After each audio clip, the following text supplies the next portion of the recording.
الحمد للہ نحمده ونصلي على رسوله الكريم وعلى آله وأصحابه ومن تبعهم بإحسان إلى يوم الدين اما بعد۔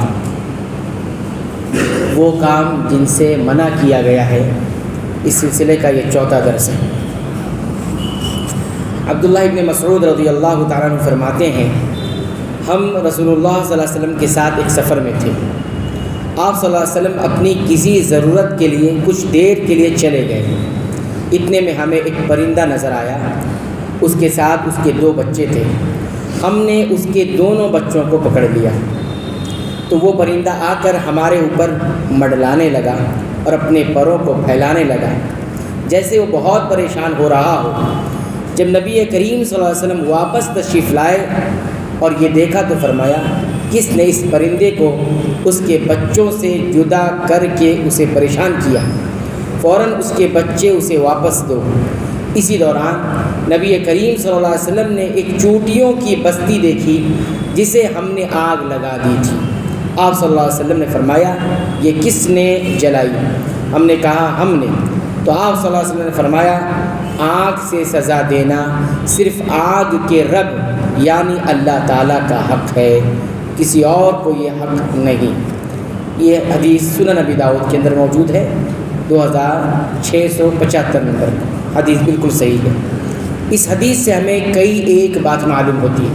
پہلی بات، قضاء حاجت کے وقت چھپ کر بیٹھنے کی شریعت میں اجازت دی گئی ہے۔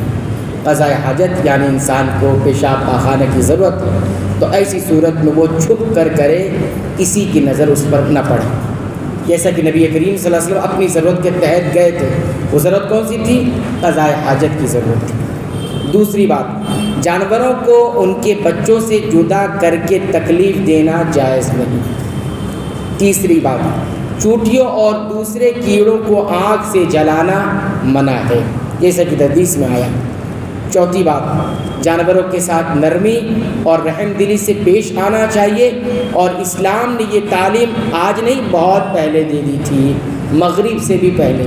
مغرب یعنی ویسٹرن کلچر جو آج جانوروں کے حقوق کی رائٹس کی بات کرتا ہے، اس سے کہیں زیادہ اسلام نے اس سے کہیں پہلے وہ تعلیم دے دیا کہ جانوروں کے ساتھ ان کے حقوق کا خیال رکھا جائے گا۔ پانچویں بات، نبی کریم صلی اللہ علیہ وسلم کی جانوروں پر شفقت اور مہربانی کی ایک مثال اس میں ہمیں دکھائی دیتی ہے۔ چھٹی بات، آنکھ سے سزا دینا صرف اللہ تعالیٰ کا کام ہے، کسی انسان کو یہ حق نہیں۔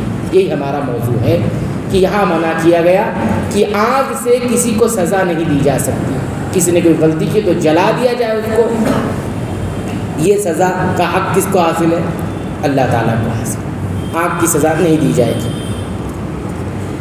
اسی طرح آپ دیکھیں گے آج کے دور میں اس حدیث کے خلاف بہت سارے کام پائے جاتے ہیں، بہت ساری صورتیں پائی جاتی ہیں۔ چند ایک صورتیں میں آپ کو ذکر کرتا ہوں۔ پہلی شکل جو اس حدیث کے خلاف آج کے دور میں پائی جاتی ہے وہ کیا ہے؟ پرندوں اور جانوروں کے بچوں کو پکڑنا صرف کھیل یا تجارت کے لیے، صرف کھیل اور تجارت کے لیے پرندوں اور جانوروں کے بچوں کو پکڑ لیا جاتا ہے، بچوں کی تفریح کے لیے، یا پرندوں کو پنجرے میں بند کر کے رکھنا، ان کے بچوں کو ماں سے جدا کرنا، یہ اس حدیث کے بالکل خلاف کام ہے۔ ہاں، پرندہ رکھا، ان کی ماں اور بچوں کو دونوں کو ساتھ میں رکھ کے تفریح کے لیے رکھنا ہے، جائز ہے، یہ حدیثوں سے بھی ثابت ہے۔ لیکن ماں کو الگ کر کے بچوں کو تفریحاً پکڑ کر اور تجارت کے لیے اس کا استعمال کرنا یا تفریح کے لیے رکھنا، یہ جائز نہیں۔ یہ ایک شکل ہے جو آج کے دور میں پائی جاتی ہے۔ دوسری شکل، شوقیہ شکاری، پرندوں اور جانوروں کو ستانا۔ کچھ حضرات شکاری ایسے ہوتے ہیں کہ بعض اوقات جانوروں کو بغیر کسی ضرورت کے زخمی کر دیتے ہیں یا انہیں غیر فطری طریقوں سے قید کرتے ہیں، جو ظلم ہے، اس حدیث کے خلاف ہے۔ تیسری شکل دیکھیے، جانوروں کو آگ سے جلانا یا تنگ کرنا۔ بعض علاقوں میں دیکھا گیا ہے کہ لوگ چونٹیوں یا کیڑوں کو جلا دیتے ہیں یا ان کے گھروں کو آگ لگا دیتے ہیں، یہ نبی کریم صلی اللہ علیہ وسلم کی تعلیمات کے بالکل خلاف ہے۔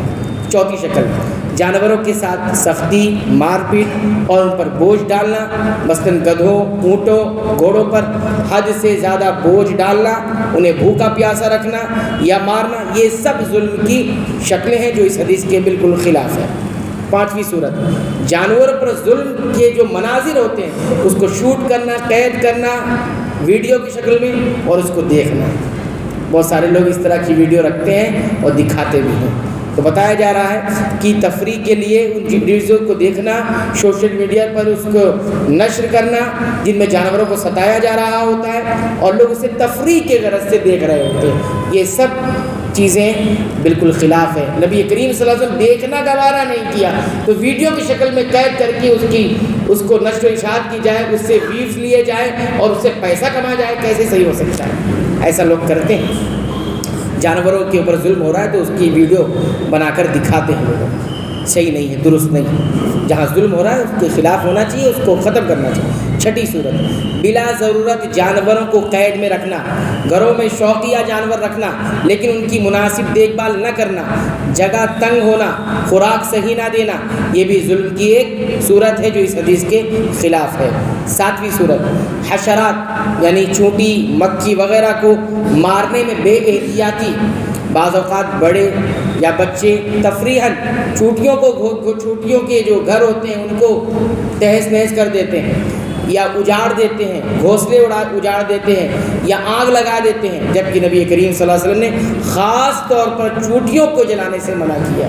یہ اللہ کی تسبیح بیان کرتی ہے چونٹیاں، ان کو جلایا نہیں جا سکتا، کسی اور شکل سے اس کو ہٹا دیا جائے اگر ضرر پہنچاتی ہے، نقصان پہنچاتی ہے، لیکن جلایا نہیں جائے گا۔